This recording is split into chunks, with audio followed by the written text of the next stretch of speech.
नमस्कार दोस्तों, स्वागत है आप सभी का डायमंड एकेडमी पर।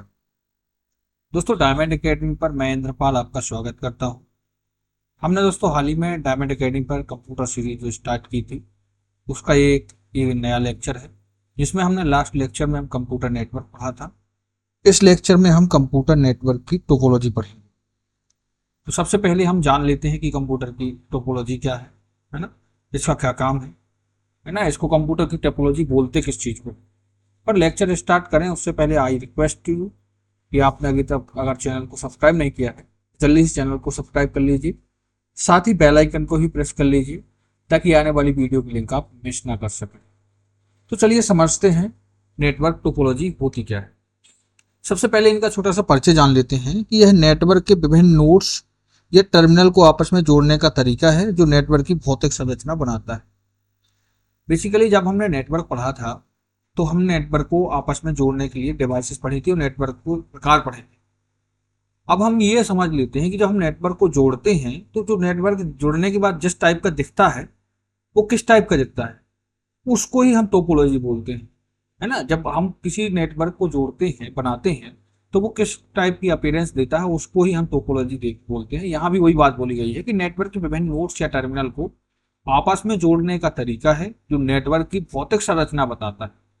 ठीक है, भौतिक संरचना बताता है कि किस टाइप की भौतिक संरचना होगी अगर इस टाइप की टोपोलॉजी। तो टोपोलॉजी का मतलब होता है कि हमारा नेटवर्क किस टाइप का जुड़ने के बाद दिख रहा है।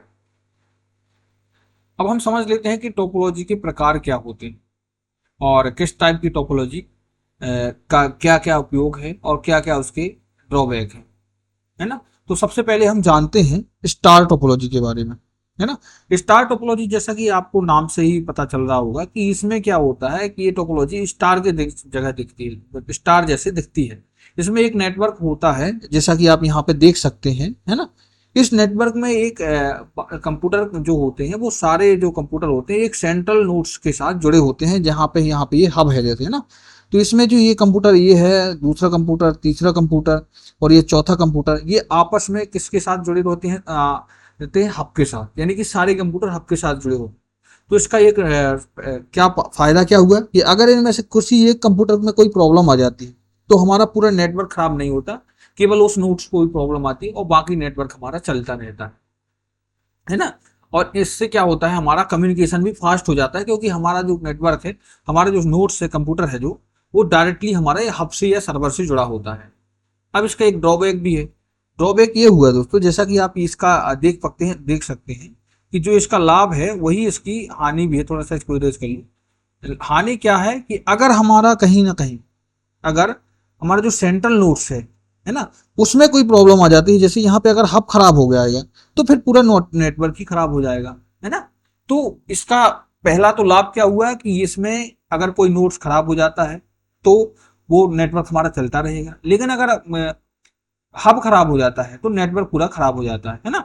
तो नेटवर्क टोपोलॉजी आपको समझ में आ गई होगी। टोपोलॉजी क्या होती है कि हमारा नेटवर्क किस टाइप का दिखता है उसको हम टोपोलॉजी कहते हैं। स्टार टोपोलॉजी क्या होती है, इसमें सेंट्रल हब के साथ अन्य नोड्स जुड़े रहते हैं। इसका ड्रॉबैक क्या है, ड्रॉबैक इसका ये है कि इसमें अगर सेंट्रल हब या अगर यानी कि नोड जो हमारा सेंट्रल वाला नोड है या हब है वो खराब हो जाता है तो हमारा नेटवर्क खराब हो जाता है। इसका लाभ क्या है, अगर कोई जैसे हमारा नोड्स है जो सेंट्रल हब के अलावा अगर वो खराब हो जाता है तो हमारा नोड जो है, हमारा टोपोलॉजी या नेटवर्क है जो, वो चलता रहेगा। उसके बाद हम जानते हैं सेकंड टोपोलॉजी के बारे में जिसका नाम है बस टोपोलॉजी। जैसा कि आप इसको नाम से ही पता चलता है, इसमें क्या होता है एक ट्रांसमिशन लाइन होती है जहां, जैसा कि आप यहाँ पे देख सकते हैं, ट्रांसमिशन लाइन से अन्य नेटवर्क जो है वो जुड़े रहते हैं, है ना। जैसा कि ये नोट्स जुड़ा है, ये यहाँ पे प्रिंटर जुड़ा है, ये अलग नोट्स है, ये लैपटॉप जुड़ा है, ये नोट्स है और ये नोट्स है। इसमें क्या होता है कि ये ट्रांसमिशन लाइन होती है, उससे अन्य नेटवर्क जो है वो जुड़े रहते हैं, है ना।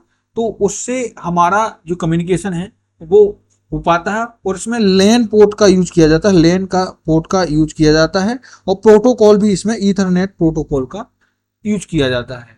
यहाँ पे अगर हम बात करें तो इसको एक अन्य नाम से भी हम जानते हैं जिसको बोलते हैं ब्रॉडकास्ट नेटवर्क। तो बस टोपोलॉजी आपको अभी तक समझ में आ गई होगी दोस्तों, उम्मीद करता हूँ। बस टोपोलॉजी में सिंपल सा याद रखना है कि इसमें एक ट्रांसमिशन लाइन के साथ सारे नोड्स जुड़े रहते हैं। इसका एक अन्य नाम भी है जिसको ब्रॉडकास्ट नेटवर्क कहते हैं। है ना। ये इसका मुख्यतः यूज की बात करें तो लैन नेटवर्क के लिए यूज किया जाता है। आपने देखा होगा ऑफिस में या फिर कोई शॉप्स होती हैं जैसे फोटोकॉपी की शॉप्स, वहाँ पे कोई प्रिंटर होता है, एक ही प्रिंटर होता है लेकिन बहुत सारे कंप्यूटर के थ्रू उसमें जुड़े रहते हैं, कनेक्टेड रहते हैं। उस प्रकार की जो टोपोलॉजी होती है वो बस टोपोलॉजी होती है ना। और इसमें प्रोटोकॉल वही ईथरनेट प्रोटोकॉल जो सबसे सिंपल प्रोटोकॉल है उसका यूज किया जाता है। इसके बाद आती है हमारी नेक्स्ट टोपोलॉजी जिसका नाम होता है रिंग टोपोलॉजी। रिंग टोपोलॉजी जैसा कि नाम से ही पता चलता है, इसमें सारे नोड्स जो होते हैं वो एक रिंग के समान रहते हैं। जो हमारा टोपोलॉजी है, नेटवर्क जो है हमारा रिंग के समान दिखाई देता है। इसमें सबसे बड़ी विशेषता ये होती है कि अगर कोई भी नोड्स हमारा, जब हमारी जो हमारी जो पहले वाली टोपोलॉजी थी जो उनके नुकसान थे, जैसा कि आप यहाँ पे देख सकते हैं स्टार टोपोलॉजी। स्टार टोपोलॉजी में क्या नुकसान था कि हमारा अगर एक नोड्स खराब हो जाता है तो हमारा कम्युनिकेशन ब्रेक हो जाता था, है ना, उस नोड्स के साथ, है ना। तो इसमें वो कम्युनिकेशन प्रॉब्लम नहीं करेगा। और दूसरी बात, अगर सेंट्रल हब भी खराब हो जाता है तो भी हमारा पूरा नेटवर्क खत्म हो जाता था, है ना। वही दूर करने के लिए हमने बनाई रिंग टोपोलॉजी। रिंग टोपोलॉजी में अगर हम बात करें, कोई नोड्स अगर ये वाला खराब हो जाता है सपोज करिए, तब भी हमारा नेटवर्क जो है वो कम्युनिकेशन चलता रहेगा। इस टाइप इस यहाँ से हमारा नेटवर्क जाता रहेगा या फिर यहाँ से भी ये नेटवर्क इस टाइप से जाता रहेगा, यानी कम्युनिकेशन होता रहेगा। तो रिंग टोपोलॉजी का सबसे बड़ा फायदा ये है कि किसी नोड्स की खराब हो जाने के बाद भी हमारी टोपोलॉजी या हमारे कम्युनिकेशन नेटवर्क में कोई प्रॉब्लम नहीं आती है ना, कम्युनिकेशन चलता रहता है। दूसरी विशेषता इसकी ये है कि इसमें जो प्रत्येक नोड्स होता है, यानी कि नोड्स जिसे हम कंप्यूटर भी बोलते हैं, प्रत्येक कंप्यूटर अन्य दो कंप्यूटरों से कनेक्टेड रहता है। अब अपने पास आने वाला कम्युनिकेशन और अपने से जाने वाले कम्युनिकेशन से कनेक्टेड रहता है ना। इस नोड्स के सभी कंप्यूटर जो होते हैं वो इंटेलिजेंट होते हैं। इसका एक उदाहरण है AFDDI। इसका फुल फॉर्म होता है फाइबर डिस्ट्रीब्यूटेड डेटा इंटरफेस, इसका फुल फॉर्म होता है ना वो। इसका बेहतरीन एग्जाम्पल है FDDI, जो हमारा रिंग टोपोलॉजी का बहुत ही अच्छा एग्जाम्पल है। अगली टोपोलॉजी की बात करें तो वो हमारी है ट्री टोपोलॉजी। ट्री टोपोलॉजी हमारी जो स्टार टोपोलॉजी है दोस्तों, स्टार टोपोलॉजी का ही विस्तृत रूप होता है। इसमें क्या होता है कि एक नोड्स दूसरे नोड से और दूसरा नोड तीसरे नोड से और ऐसे होते हुए आगे श्रृंखला बढ़ती जाती है। और जो हमारे ट्री होता है ना, ट्री की ब्रांचेस की तरह ये टोपोलॉजी आगे बढ़ती जाती है। यहाँ जैसा कि आप चित्र में देख सकते हैं, इसमें ये इसकी जो अपीयरेंस है वो हमारी ट्री की ब्रांचेस की समान दिखाई देती है, इसीलिए इसको ट्री टोपोलॉजी बोलते हैं। अब हम आगे बढ़ते हैं और हम जानते हैं हमारी मैश टोपोलॉजी के बारे में। मैश टोपोलॉजी में क्या होता है कि अभी तक हमने देखा कि अगर एक कंप्यूटर का नोट्स खराब हो गया तो फिर वो नेटवर्क उस नोट्स के साथ में कम्युनिकेशन नहीं हो पाएगा, है ना। अगर दूसरा हमारा हो गया, अगर हमारा सेंट्रल हब खराब हो गया तो भी हमारा कम्युनिकेशन ब्रेक हो जाता था। इन सब चीज को दूर करने के लिए हमने एक टोपोलॉजी बनाई जिसका नाम था मैश टोपोलॉजी। मैश टोपोलॉजी में क्या होता है कि जो हमारे कंप्यूटर होते हैं जिसे हम नोड्स बोलते हैं नेटवर्क में, वो नेटवर्क में जुड़े प्रत्येक नोड से कनेक्टेड होता है। इसको आप ऐसे समझिए जैसे आपके पास किसी नेटवर्क में 5 कंप्यूटर हैं, तो 5 कंप्यूटर आपके, प्रत्येक कंप्यूटर जो है अन्य 4 कंप्यूटरों से आपस में जुड़ा रहेगा, है ना। जैसा यहाँ पे आप देख सकते हैं हमारा ये नोड्स जो है ये इससे भी जुड़ा है, इससे भी जुड़ा है, इससे भी जुड़ा है, इससे भी जुड़ा है और ये इससे भी जुड़ा है। यानी कि जितने भी कंप्यूटर इसमें नेटवर्क में आपको दिखाई दे रहे हैं वो सबसे जुड़ा होता है। तो यानी कि इसकी सबसे बड़ी विशेषता ये होती है कि मैश टोपोलॉजी में प्रत्येक नोड से नेटवर्क में उपस्थित अन्य सभी नोड्स से कनेक्टेड रहता है ना। इसको पॉइंट टू पॉइंट नेटवर्क भी बोलते हैं, ये आपको जरूर याद रखना है ना। इसको कंप्लीटली कनेक्टेड नेटवर्क के नाम से भी जाना जाता है, यानी कि 2 नाम इसके अन्य है और हैं, एक पॉइंट टू पॉइंट नेटवर्क और दूसरा कंप्लीटली कनेक्टेड नेटवर्क, है ना। अब हम बात करते हैं हाइब्रिड टोपोलॉजी के बारे में। हाइब्रिड टोपोलॉजी कुछ नहीं है, जैसा हाइब्रिड का मतलब होता है कि जितनी भी टोपोलॉजी है, 2 या 2 से अधिक प्रकार की टोपोलॉजी को आपस में कनेक्ट कर दिया जाता है। जब जैसे हमारे 2 नेटवर्क है, वो एक नेटवर्क किसी और प्रकार की टोपोलॉजी का यूज कर रहा है, दूसरा नेटवर्क किसी और प्रकार की टोपोलॉजी का यूज कर रहा है। अब हम इन दोनों नेटवर्क को अगर जोड़ देते हैं तो इस प्रकार जो नई टोपोलॉजी बनेगी उस टोपोलॉजी को हम बोलेंगे हाइब्रिड टोपोलॉजी। जैसा आप यहाँ पे चित्र में देख सकते हैं डायग्राम में, यहाँ पे एक टोपोलॉजी आपको बस टोपोलॉजी दिखेगी और दूसरी टोपोलॉजी आपको स्टार टोपोलॉजी दिखेगी और दोनों आपस में कनेक्टेड है। तब ये कौन सी टोपोलॉजी बन जाएगी? Hybrid topology. इनका यूज कहाँ किया जाता है? तो जो बहुत बड़े बड़े ऑफिस होते हैं ना, वहां पे इनका यूज किया जाता है, जहां पे सुरक्षा को लेकर की बहुत ही ज्यादा संवेदनशीलता होती है, वहां पे हम हाइब्रिड टोपोलॉजी का यूज करते हैं। तो दोस्तों ये थी हमारी नेटवर्क टोपोलॉजी। अब हम बढ़ते हैं आगे और जानते हैं चैप्टर 2 के बारे में, और उसके बारे में हम जानते हैं OSI मॉडल के बारे में। OSI मॉडल जैसा कि आप यहाँ पे देख सकते हैं OSI मॉडल। अगर आप इसको पहले से जानते हैं तो बहुत अच्छी बात है दोस्तों, अगर आप नहीं जानते तो मैं आपको बता दूं, जो हमारा नेटवर्क में कम्युनिकेशन होता है ना, वो कम्युनिकेशन किस प्रोटोकॉल के थ्रू होगा, कौन सा प्रोटोकॉल होगा, कौन सा नेटवर्क से हमारा जो डेटा है वो जाएगा, नेटवर्क में डेटा प्रॉपर आ रहा है कि नहीं आ रहा है, डेटा पैकेट पे उसका नाम डालना, ये सब किसके द्वारा होता है, तो वो होता है हमारे OSI मॉडल के थ्रू। OSI मॉडल क्या करता है कि जो आपका कम्युनिकेशन होता है ना एक डिवाइस से दूसरी डिवाइस के ऊपर, वो हमारा कम्युनिकेशन को सुगम बनाता है, उसके लिए एक स्टैंडर्ड बताता है ना, और ये बताता है कि आपका कम्युनिकेशन सही से हो रहा है या नहीं हो रहा है ना। तो ये दोस्तों हार्डवेयर और सॉफ्टवेयर दोनों से मिलकर दोनों के लिए एक स्टैंडर्ड का काम करता है। इसमें एक बहुत सारी लेयर होती हैं, है ना, जैसे यहाँ पे आप देख सकते हैं, इसको डायग्राम में भी दिखाया गया है। इन लेयर के थ्रू आप वेरीफाई कर पाते हैं कि हमारा जो कम्युनिकेशन है वो सही हो पा रहा है, प्रॉपर वहां पे जा पा रहा है और कि नहीं जा पा रहा है ना, कौन से नेटवर्क के थ्रू हमारा कम्युनिकेशन होना चाहिए, कौन सा हमारा जहां से फास्ट हो पाएगा। तो इसको हम इसकी पहले सबसे पहले इसका परिचय जान लेते हैं। परिचय की बात करेंगे हम तो इसका फुल फॉर्म सबसे पहले जानना जरूरी हो जाता है, क्योंकि इसका ये फुल फॉर्म इस पर पूछा गया है। तो इसका फुल फॉर्म होता है ओपन सिस्टम इंटरकनेक्शन। OSI का फुल फॉर्म होता है ओपन सिस्टम इंटरकनेक्शन, है ना। यह मॉडल दूर संचार और या कंप्यूटिंग प्रणाली के संचार कार्यों को मानकीकृत करता है, और यह 7 एब्स्ट्रैक्ट लेयर में विभाजित होता है।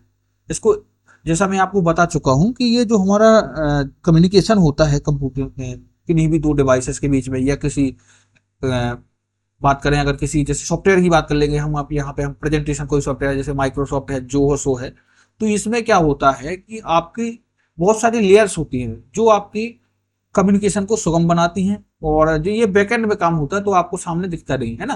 तो हम उनकी लेयर के बारे में अंडरस्टैंड करेंगे कौन कौन सी लेयर होती हैं और प्रत्येक लेयर का क्या क्या काम होता है, क्योंकि ये जो है ये आपके एग्जाम में पूछा गया है। MPPSC अभी जो 2023 का प्री एग्जाम हुआ था वहां पे एक क्वेश्चन आया था इसकी लेयर से संबंधित, है ना। और आपका जो दिल्ली पुलिस का एग्जाम हुआ था इससे पहले, वहां पर भी यहाँ से क्वेश्चन आए थे।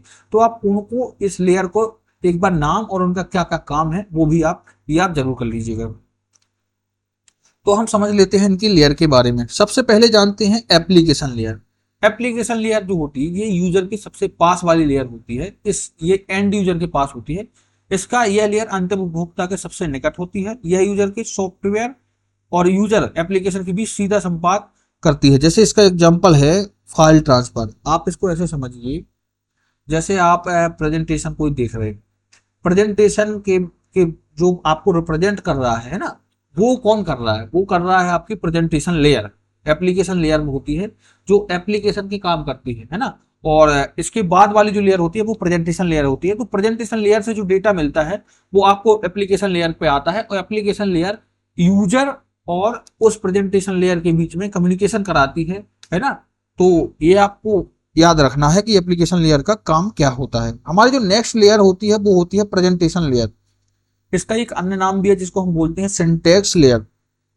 ये क्या करता है, यह ऑपरेटिंग सिस्टम का एक हिस्सा है जो आने जाने वाले डेटा को एक फॉर्मेट से दूसरे फॉर्मेट में बदलती है। यानी कि जैसे हमारा आप पहले से ही जानते हैं, अगर आपने इस लेक्चर को शुरू से फॉलो किया है, इसमें हमने आपको बताया था बाइनरी सिस्टम। कंप्यूटर जो होता है वो बाइनरी लैंग्वेज में काम करता है, 0 1 के फॉर्म में, है ना।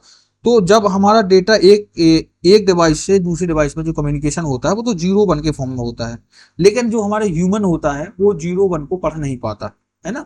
तो क्या करते हैं ये प्रेजेंटेशन लेयर, जब डेटा इसके पास आता है 0 1 के फॉर्म में, तो ये इसको ह्यूमन रीडेबल लैंग्वेज, जैसे आप इंग्लिश हो गई, हिंदी हो गई और अन्य लैंग्वेज में आपके सामने प्रेजेंट करता है, उसको ट्रांसलेट करके देता है। तो इसको सिंटैक्स लेयर भी बोलते हैं, है ना। अब हमारी बात करें तीसरी लेयर की, जिसका नाम होता है सेशन लेयर। सेशन लेयर का मतलब होता है, जैसा इसके नाम से ही पता चलता है, ये टाइम डिसाइड करता है कि कब कितने टाइम तक सेशन ओपन होगा ताकि कम्युनिकेशन होगा, है ना। ये दोनों स्वरों में उपस्थित होता है। एप्लीकेशन लेयर दोनों स्वरों में बातचीत, अदल बदल और संवाद आदि की सेटिंग, समन्वय और उसके समाप्त करने का काम इस लेयर के द्वारा होता है। इसको आप ऐसे समझिए, जैसे एक डिवाइस यहाँ पे ये है और एक दूसरी डिवाइस है, इन दोनों के बीच में कम्युनिकेशन होता है ना। तो ये कम्युनिकेशन लगातार नहीं होता, है ना, लगातार नहीं होता। इनके बीच में एक सेशन बना दिया जाता है। जब ये सेशन ओपन होता है तो कम्युनिकेशन होने लगता है, जब ये सेशन क्लोज हो जाता है तो कम्युनिकेशन हमारा रुक जाता है ना। तो सेशन लेयर का मुख्यतः काम क्या होता है, ये जो है दो डिवाइस के बीच में कम्युनिकेशन को बनाती है, उसकी सेटिंग बनाती है। जो उनके बीच में आदान प्रदान होता है कम्युनिकेशन को, वो करने के लिए रिस्पॉन्सिबल कौन सी लेयर होती है, तो वो हमारी सेशन लेयर होती है। इसके बाद हमारी आती है ट्रांसपोर्ट लेयर, जिसका काम क्या होता है, जो आपके जो हम इंफॉर्मेशन भेजते हैं ना, कोई इंफॉर्मेशन, वो डेटा पैकेट में पहले तो डिवाइड होती है। जैसे ये पूरी इंफॉर्मेशन है, ये इंफॉर्मेशन एक ऐसे डेटा पैकेट 1 2 3 4, जैसे यहाँ पे सपोज करिए 3 डेटा पैकेट में ये डिवाइड करने का काम कौन करती है, सेशन लेयर। और इन डेटा पैकेट की बात, डेटा पैकेट को हम एक लेयर कम्युनिकेशन के लिए भेजते हैं, एक लेयर से दूसरी लेयर, यानी कि एक डिवाइस से दूसरे डिवाइस पे हम इन डेटा पैकेट्स को भेजते हैं। यानी कि हम इसको ऐसे समझिए कि अगर हम ये पूरी फाइल को एक साथ भेजेंगे इस डेटा को, तो हमको बहुत ज़्यादा टाइम लगेगा और लैगिंग होगी, जिससे हम क्या करते हैं कि छोटे छोटे पैकेट में हम इनको कन्वर्ट कर लेते हैं, जिससे हमारा कम्युनिकेशन फास्ट हो जाता है। और उसके कारण हमें कम्युनिकेशन फास्ट होने के कारण हम जल्दी जल्दी कम्युनिकेशन, हमारा कम्युनिकेशन है सुगम करते हैं। तो ये ट्रांसपोर्ट लेयर को समझ लीजिए। यह लेयर जो होते हैं यूजर प्रक्रियाओं से मैसेज पैकेटों को इकट्ठा करती है ना। अगर ये कहाँ पे इकट्ठा, अगर ये रिसीवर एंड पे है तो इसका काम क्या होगा, उसको पैकेट को इकट्ठा करना है ना, या फिर उनको अलग करना। और अगर ये दूसरा बात करें, उनकी रिकवरी भी करती है। जैसे कोई कोई कम्युनिकेशन में कभी कभी क्या होता है, आपका इंटरनेट स्लो है तो कोई पैकेट भेज नहीं पाता है, तब उसको क्या करता है, ये रिकवरी मोड पे चला जाता है और उसको दोबारा रिक्वेस्ट भेजता है सेंडर को कि आप दोबारा से ये वाला पैकेट भेजिए। यानी कि ये जो डेटा का जो फ्लो होता है ना, फ्लो को कंट्रोल करता है, जो डेटा हमारा कम्युनिकेशन होता है उसके फ्लो को जो कंट्रोल करता है वो ट्रांसपोर्ट लेयर करता है। उसके बाद हमारी नेक्स्ट लेयर आती है OSI मॉडल के अंतर्गत, जिसका काम क्या होता है, ये सिंपल क्या करती है कि आपका जो कम्युनिकेशन है वो कौन से नेटवर्क के थ्रू होगा। आप इसको इस टाइप से समझिए, जैसे आप इंटरनेट से कनेक्टेड है। पहले मैं इसको थोड़ा सा डिलीट कर लेता हूँ स्लाइड को, इसको इस टाइप से समझिए। जैसे आपका जो कंप्यूटर है, आपका जो कंप्यूटर है वो बहुत सारे अन्य कंप्यूटरों से बहुत सारे नेटवर्क से कनेक्टेड रहता है ना। यहाँ पे जैसे हम इंटरनेट से कनेक्टेड होते हैं, अब A पॉइंट से B पॉइंट तक पहुंचने के लिए हमारे पास बहुत सारे नेटवर्क होते हैं। एक C होकर के भी जाता है, एक D होकर के जाता है, एक हमारा डायरेक्ट कम्युनिकेशन होता है ना, इस टाइप से।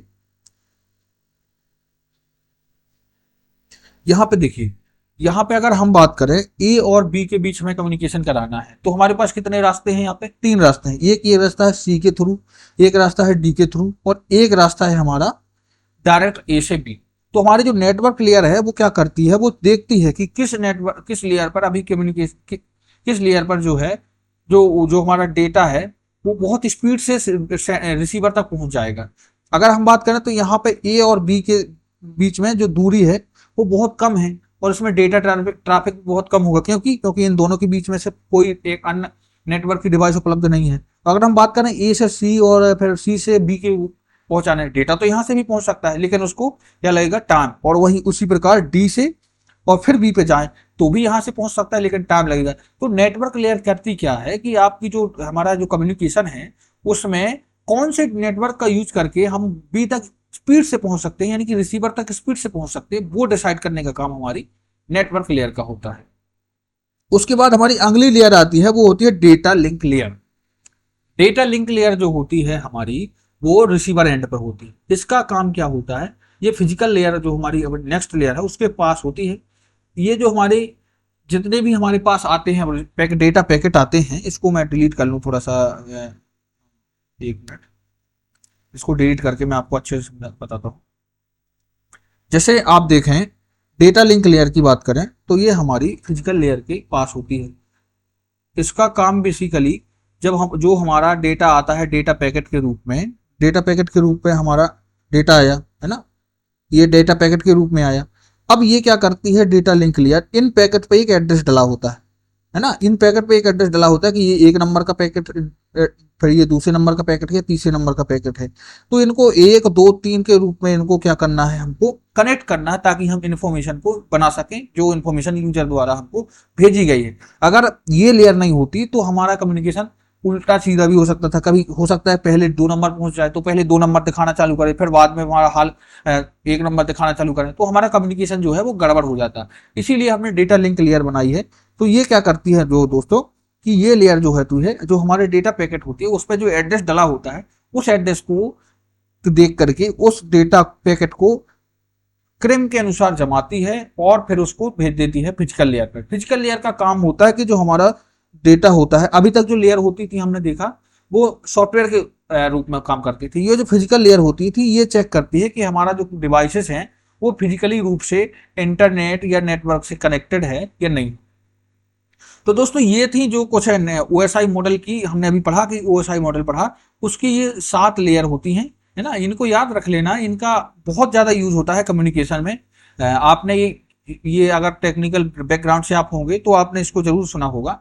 और यहाँ पे हम बात करें अगर, तो इनका जो क्वेश्चन जो है यहाँ से बहुत ज़्यादा क्वेश्चन आते हैं, है ना। और फिर आप कंफ्यूज हो जाते हैं कि किस लेयर का क्या काम है। तो आप अगर अभी तक समझ नहीं पाए तो इसको दोबारा से एक बार और देख लीजिएगा इस लेक्चर को।